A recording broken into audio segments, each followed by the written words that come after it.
Hello, and welcome to the very first episode of Happy and Healthy.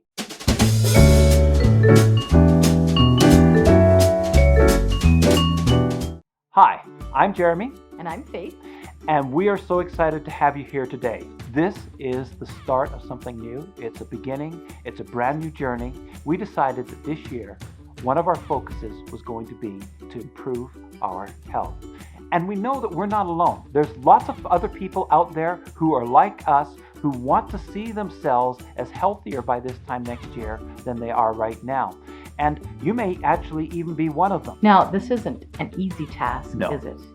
It's sometimes very hard. And that's why we have to know our why.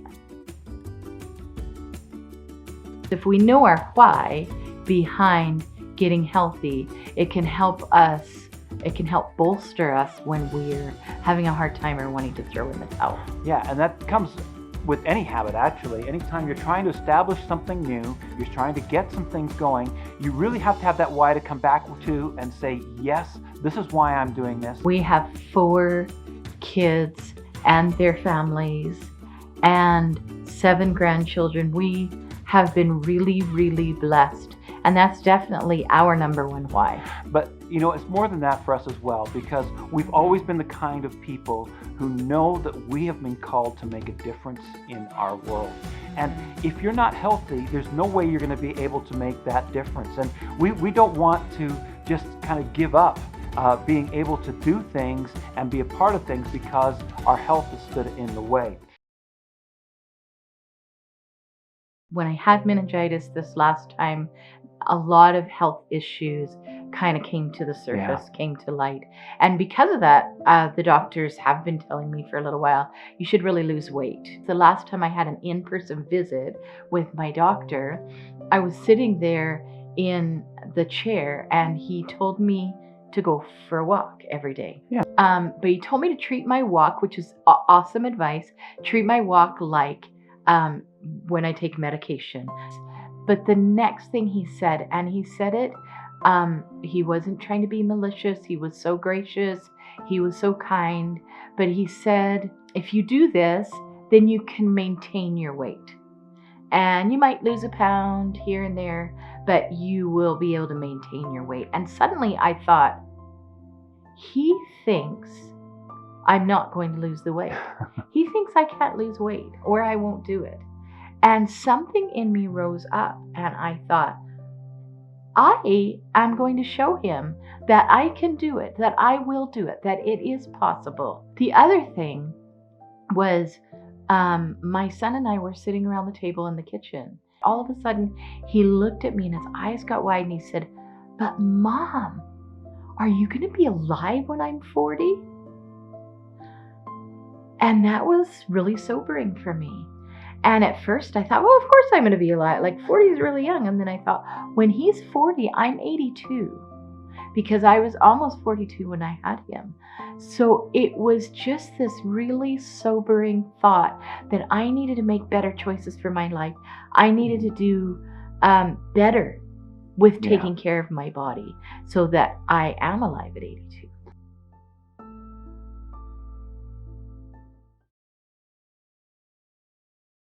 I've always been kind of leaning towards the healthy side of things. I've been a vegetarian for most of my life.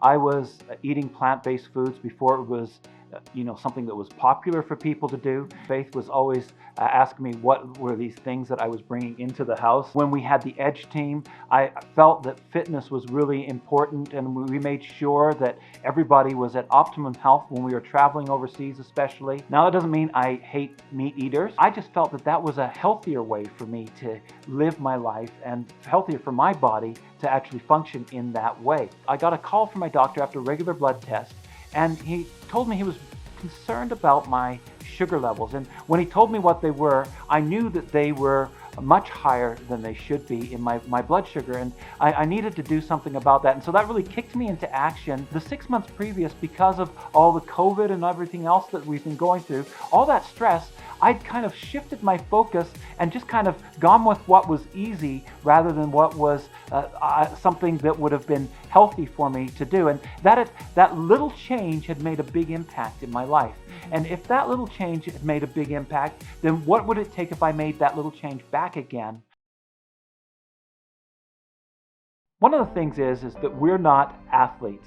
Neither Faith nor I were actually involved in sports. That wasn't a big thing for us. In fact, I usually had trouble. We were usually the last people picked when it came to, those kind of games that you get picked for. We wanted to be the last people. I did, at least. I didn't usually want to play the game. I enjoyed outfield because there were lots of plants that I could look at back there. But the other thing is we haven't really belonged to a gym or anything either. And it's not because we don't value our health. It's just like it seemed like it was something extra that we had to tack on, and it wasn't part of our normal lifestyle. And I think the challenge for us is, can normal people like us actually build and maintain a healthy lifestyle without having that extra tack on, where it's something that's part of our regular, everyday life? And I think it's especially important for those of us who are over 50, because the healthier we are now, the healthier we are going to be as we get older.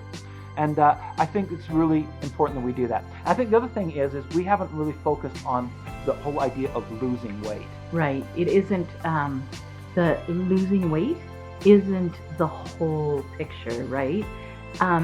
Being healthy. So being healthy involves our body, our mind, and our spirit. And that's what we want to focus on this year. And the byproduct of that will be to lose weight, for sure. Definitely. Right? But the important part to the whole picture is to become healthy with our whole selves and completely change our lifestyle. Yeah, and I think that's the key word for us is lifestyle in this, that we want to create a lifestyle that will give us maximum health for the rest of our life.